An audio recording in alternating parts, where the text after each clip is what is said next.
If you're receiving Social Security outside the US, a missed form, a change in eligibility, or certain overseas payment rules can interrupt your deposit. And for some retirees, the first sign of a problem is simply that the money doesn't arrive. In this video, I'll break down 3 traps, who they apply to, and what you can do before a payment gets held. None of these 3 traps are obscure loopholes. They're standard SSA rules that apply to real people every year, and most retirees never hear about them until a deposit doesn't show up. The frustrating part is that every one of them is avoidable, but only if you know it exists before you're already living somewhere and depending on that money to land on time. Let's go through each one, what it is, exactly who it hits, and how to stay ahead of it. Trap number 1, the restricted country list. The first trap is the simplest to explain and the easiest to check. There's a short list of countries where the SSA will not send a Social Security payment at all, no matter your citizenship. At the top of that list are Cuba and North Korea. Payments there are blocked outright, with essentially no exceptions. Beyond those two, there's a second tier of restricted countries: Azerbaijan, Belarus, Kazakhstan, Kyrgyzstan, Moldova, Tajikistan, Turkmenistan, and Uzbekistan. The SSA generally won't send payments there either, though in some cases you can apply for an exception, which can mean agreeing to conditions like appearing in person at a US embassy on a set schedule to collect what you're owed. There's also a related group that catches people off guard: Cambodia, Vietnam, and the rest of the former Soviet Union outside of Armenia, Estonia, Latvia, Lithuania, and Russia. The rules there are more nuanced and depend on your specific situation, so if any of these countries are even a possibility for you, this is worth a direct conversation with the SSA before you commit to living there, not after. Who does this trap apply to? Anyone physically living in one of these countries, regardless of whether you're a US citizen. Citizenship doesn't override this list. If you're a US citizen who's lived in the States your whole life and you retire to a restricted country, your payment still gets held. The fix here is straightforward, if not always convenient. Check the SSA's country list before you choose a destination, not after you've signed a lease. Citizenship doesn't override this list. If you're a US citizen who's lived in the States your whole life and you retire to a restricted country, your payment still gets held.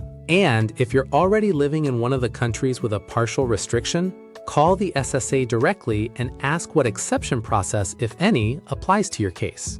Trap number 2, the 6-month rule for non-citizens. This second trap is the one that most often blindsides retired couples because it doesn't depend on where you live, it depends on who you are. Here's the rule. If you are not a US citizen and you spend 6 full consecutive calendar months outside the United States, your Social Security payments are suspended starting in the 7th month. A full calendar month is a specific, strict definition. To count as present in the US for August, for example, you'd need to arrive by July 31st and not leave again until September 1st. Partial months in the US don't reset the clock. Now, if you're a US citizen yourself, this rule generally doesn't apply to you. Citizens can typically receive their Social Security abroad indefinitely, which is why trap number 1 is the one citizens need to watch instead. But this rule absolutely applies to a lot of the people connected to a citizen's benefits: a foreign-born spouse receiving spousal benefits, a foreign-born widow or widower receiving survivor benefits, or a dependent who isn't a US citizen. If that's your household, this rule can quietly cut off a second income stream, even while your own benefit keeps arriving untouched. There is a major exception worth knowing. If you're a citizen of a country that has a Social Security totalization agreement with the US, you may be exempt from this 6-month suspension entirely. The US has these agreements with roughly 30 countries. Canada, the UK, Germany, and Japan are among the well-known ones. But the full list isn't universal, so don't assume your specific country is covered just because it sounds like a developed, close ally. This is a 5-minute check with the SSA that can save months of uncertainty. If benefits do get suspended under this rule, restarting them isn't automatic. You have to physically return to the US and remain present for 1 full calendar month before payments resume. The action item here: if anyone on your Social Security record, a spouse, a widow or widower, a dependent, is not a US citizen, Find out before you move whether their country has a totalization agreement, and if not, plan your travel calendar around that 6-month limit deliberately. Trap number 3, the form you didn't know you'd get. This is the trap in the hook, the missed form, and it can catch literally anyone receiving benefits abroad, citizen or not.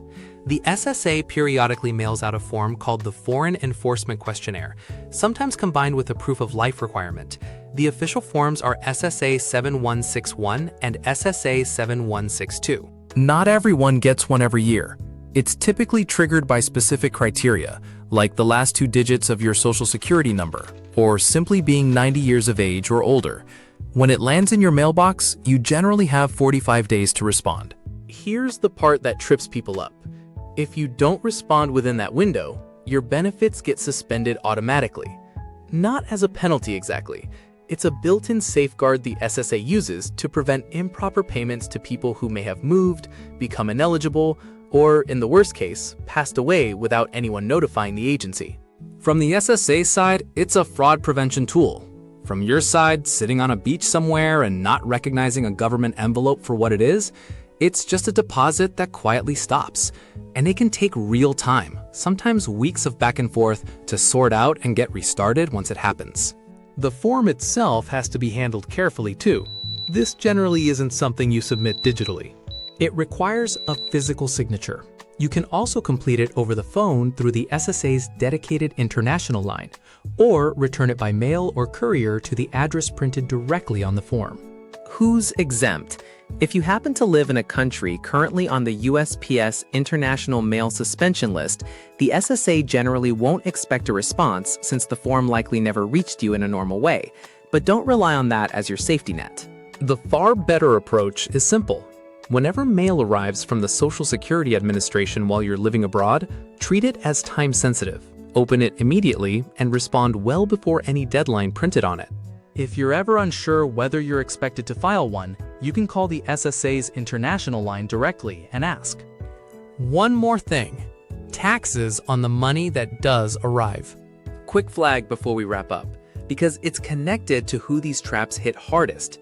If you're a non-US citizen receiving Social Security, the SSA is generally required to withhold a flat 30% tax from 85% of your benefit, which works out to withholding about 25.5% of your total monthly payment.